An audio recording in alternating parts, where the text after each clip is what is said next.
me share this tweet right here. This is what CodeStrap said this week that really just it got people very, very excited. Here's what he says verbatim. I'm calling AIP boot camps Palantir's Tesla moment. He knew what he was doing using that T word there, okay? Preach. Finally, people can test drive, I love the metaphor right there, this platform and walk away with a paradigm shift in the way they think about software. They are spreading like wildfire. Go on, King. Okay, now a couple of things, and then I'm going to head it off to you, Matt, to start off, and then Arnie. Number one, when CodeStrap says anything about Palantir, everyone needs to just shut up and listen.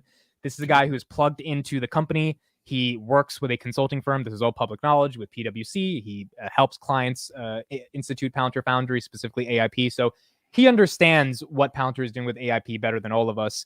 And in particular, this bootcamps thing that they introduced at the latest AIP Con, it was a unique go-to-market strategy. I think a lot of us were bullish because it wasn't this kind of like, they'll come to us. It's like, no, we'll come to you. We'll take your real data. We'll give you a real proof of concept, right? Like a real working product via AIP. And then in 2 to 3 days, you can decide if you think it's worth it. And what it seems like is a lot of people are signing up to this because they see it's worth it. They want to get access to it. And Palantir is using this kind of whole, let's not monetize. Let's give the product away. Let's let people use it. Let's literally build something for them within a couple of hours. And then hopefully we can convert them on the back end when it comes to client acquisition and things like that. So the Tesla moment, or what I understand, is the Model 3, when it became mainstream and people were actually driving it and they understood the value of it. That's when Tesla, the company, and then the stock as a byproduct, was able to take off because the company had the growth to support the stock's valuation. The big bear case on Palantir is that the growth has not been there to support the valuation. And the growth we think is all going to come primarily from AIP. That's one of the big verticals for them to be able to launch over the next decade. How do you feel, Matt, about CodeStrap tweet about this potentially being a Model 3 Tesla-esque moment to get AIP to start getting out there into the world? I can understand it. I think, when Palantir enters your organization with all their forward development engineers, this is after probably month-long conversations with CTOs and other people that are executives within the organization, CFOs, having to approve this large spend, right? So eliminating all of that, if Palantir just goes and says, hey, we're having a boot camp, right? Come see if you enjoy it, see if it's something that could fit well into your organization. It eliminates and gets you to that point where you're sitting in the hot seat and Palantir's giving you the keys to say, what do you want to build? And then they can ask you things. One, I think it's brilliant for 2 reasons for these boot camps. Is one, they can ask you specifically how to build customized software in your organization, right? And that's important for 2 reasons. One, you feel like you're in control of your own destiny and being able to build custom software from the ground up. And 2, it gives Palantirians the input to be able to help build items within that industry. So if you think about all the different presentations that we've had at AIPCon, now think about the smart roads technology and the water infrastructure technology at Jacobs. It's like, now when they go to the next company, they could say, well, this is what we've seen. How are you dealing with problems differently? And they can kind of help them along and understanding and things.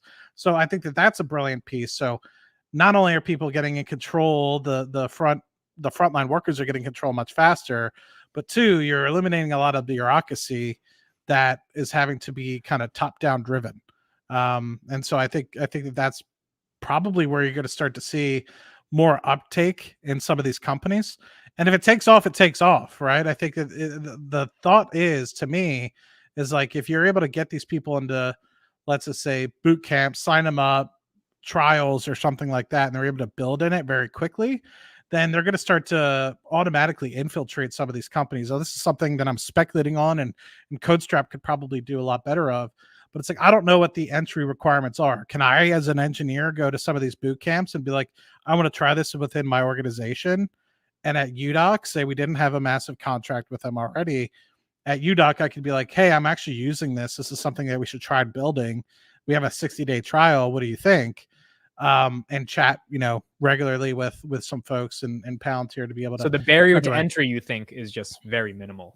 Well, before you had to like have Alex call people. Like, there's so many stories about the CEO of UDOC and how they met and how then they were able to come up with a deal. And for those of you that are, in this that I'm talking to, Arnie and Amit. You know exactly what I'm talking about, like how much of it was a relationship piece with the CEO, with Carp, and being able to establish that, and then it was employees. Right now, you're going from what I think a lot of people are talking about, which I think Chris, Sachin, several people have always talked about. Get the employees buzzing about it. Get the employees the one pushing for this in the organization. So it eliminates that layer in between, and it'll allow it to catch up like wildfire rather than being at top driven. And if it's all free, right, to get in the door, low trial, low barrier to entry, then that's going to be even better rather than people having to be sold something, right? Just some thoughts. I'm sure the CodeStrap would have a lot better of a polish to be able to put on that, but that's just my speculation and my interpretation. I agree. Now, Arnie, before you go, let me actually share this one thread. I don't think this is the same thing you were going to share. Let me read through it, and then I'll give you the floor, because I think this will answer Lunar's question in the chat about fake ontology, and it's a really good insight from a Palantir employee. So this is a Palantir employee. I'm going to put this in the chat. I think everyone should definitely follow this guy on Twitter. Pretty smart guy. And here's what he said about AIP bootcamps. Earlier this summer, Palantir hosted our first ever AIP bootcamp in Chicago. This was the first of an event from zero to an LLM enterprise use case in a matter of days. We've begun and plan to continue replicating this event across the globe. So it seems like the employees of Palantir are embedded in this go-to-market strategy as well. And he's not even on the sales team. He's an engineer. Number one, he says LLMs are powerful, but they are terrible at certain things like math. For you to be successful in scoping a use case, you have to first make sure that you're going after an LLM-shaped problem. There is a nuance here, but it's crucial to not waste time going down a dead end. Basically, if your organization doesn't need it, there's no point to come to these bootcamps. With LLMs being in hype, it's easy for users to subconsciously try to shove generative AI into every solution. This is dangerous. A lot of the most useful problems remain statistically driven and algorithmic. They were just getting ignored before the ChatGPT hype. He then says, for LLMs to be useful, they need to be anchored to a body of knowledge that contains as much info about your business as possible, which is obviously the ontology. After working on AIP, my conviction in the ontology being the most important core data asset has 10x. This is an engineer at the company saying this. He then talks about AIP Logic, which is one of their products. And then he says, you need to be able to rapidly ingest tons of sparse data, build pipelines, organize all that data, et cetera, before you get into LLMs. Luckily, Palantir has been working on this problem for decades. Here's a picture of him actually presenting this to one of the clients Palantir put out a video with the other day. And from what I understand in the thread, this is like actual data the company brings to the bootcamp. Palantir works with it. It's not like a ton of data, just a little bit of it, and builds them a working model of that. So given that, Arnie, what is your reaction to what CodeStrap said and what we're seeing with bootcamps? Well, I think what we are seeing is really the right move at the right time that they eventually were preparing to drop. When you want to launch something like this, I think the best moment is not when everyone is super scared. When everyone is super scared, you need to be ready. But as soon as things start to recover, then you are there surfing the entire recovery. And that's basically what we have been seeing. This is the chart of the CEO confidence from in the last years. And we can see that after the pandemic, the CEO confidence skyrocketed to the moon. And that was the moment where CEOs were willing to spend on basically whatever project they could. The interest rates were low. The confidence was high. So I have a project. Okay, let's spend. Another project. Okay, let's spend. And then rates started rising, confidence started lowering, fear of recession triggered in, and CEO confidence basically went to the floor. But things started changing since the beginning of the year and gradually improving. And here we are at an average point. And why this is important? Because this CEO confidence is basically the biggest wall that so far we had with Palantir. And the conditions are getting better. We can say they are exceptional, but the fact that Palantir connects directly with CEOs, CFOs, I think is really important, because if they're seeing a confidence increasing and they don't see this huge commitment to actually, okay, let's test, that can be extremely valuable for them to go home and say, you know what, we don't have, you are not taking the risk to make something work because we know that works. And I loved this comment from last week from Cam Hardway. Palantir employee. I don't remember if sales or engineer, but it doesn't matter. He said, I had the Jacobs team, including CFO and SVP, so I guess a senior vice president, at AIP bootcamp on Wednesday. 3 use cases came of it. So basically, three solutions from one bootcamp. Teams sprinted and built yesterday. Demoed presented workflow this morning. This That's pretty insane. That's pretty is insane. a simple tweet that gives you the idea how strong these things are. Basically, a CFO and a senior vice president created a product. That's incredible. And those are the decision makers. They're the guys who are going to buy this shit.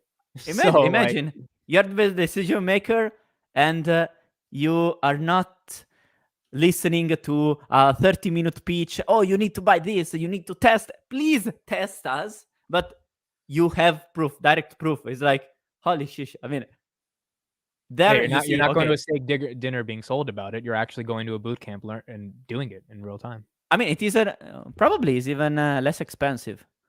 Yeah.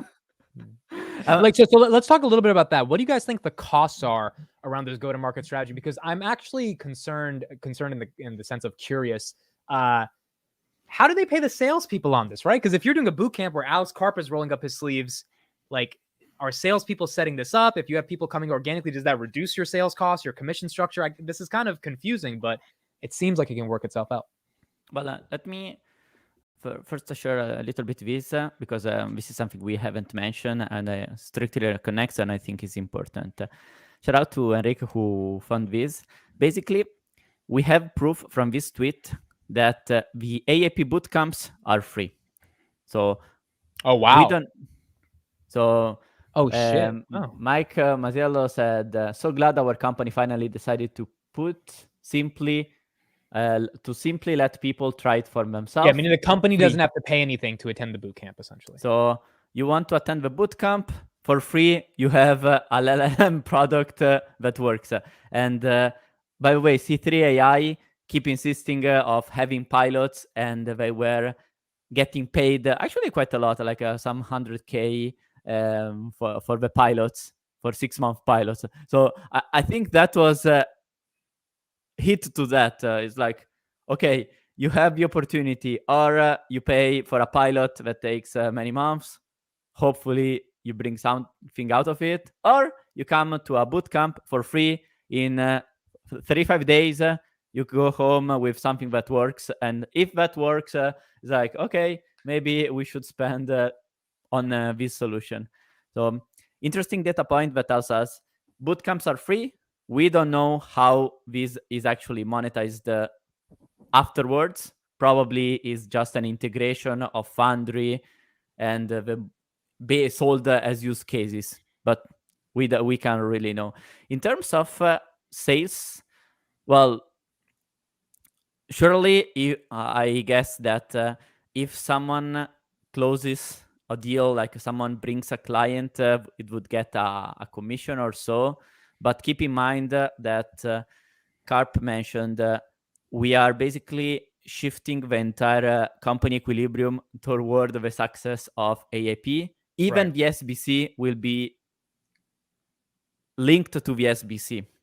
So if you just pay sales more, you basically have more inbound. But if all the SBC structure is set in a way that or together we win, or together we fail, I think that's a perfect alignment.